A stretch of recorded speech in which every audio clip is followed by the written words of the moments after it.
Hi, I'm David. Now we're going to look at this problem right here. I've got the limit as n approaches infinity of the sum from I equals 1 to n of 24i over n squared. So I've got kind of two things running around in here. I have this limit, and then I have this sigma notation. So when we're asked to solve something like this, it's a good idea to kind of break it up. Let's look just inside this blue box to start. We'll just focus on that part, and we'll ignore the limit for a moment. Okay, so if I rewrite that, the sum from I equals 1 to n of 24i over n squared. Let's look at what's going on there.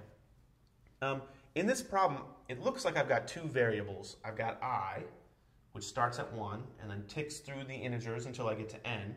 And then I've got n squared. But n squared is not actually a variable. It's a constant here. N is my endpoint, which is set. Now, I'm just calling it n, but it is a constant here. So let me write that down. N is a constant. Because that's important. Since it's a constant, and 24 is a constant, I can take a constant outside of the sigma notation. So this would look something like this. 24 over n squared times the sum from I equals 1 to n of I. Okay, now that I have this, I can use theorem 4.2, which helps me deal with things that look like this. The sum from I equals 1 to n of I. Theorem 4.2 in your book tells me a formula, gives me a formula for this. And it looks like this. 24 over n squared. And then the formula is n times n plus 1 all over 2. And that's theorem 4.2. Now I have this same thing in the blue box, but rewritten without sigma notation. So I can simplify that even more. I can cancel out this 2 and the 12, or 2 and the 24, which gives me a 12. I can cancel out this n with one of the n's down here, and I'll be left with 12 times the quantity n plus 1 all over n. Or if you like simplifying it a little more, bringing that 12 inside the parentheses, I have 12n plus 12 all over n. Okay, so these two blue boxes are the same.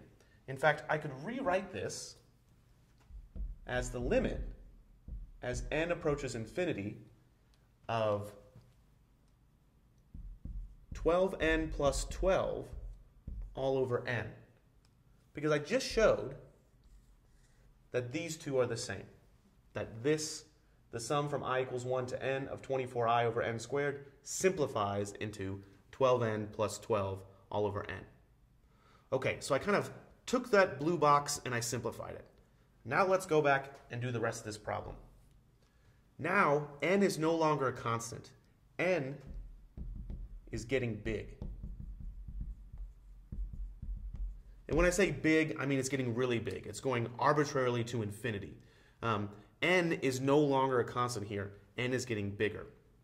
I know how to deal with limits that where n goes to infinity. This is a rational function. The degree of the top is 1. The degree of the bottom is 1.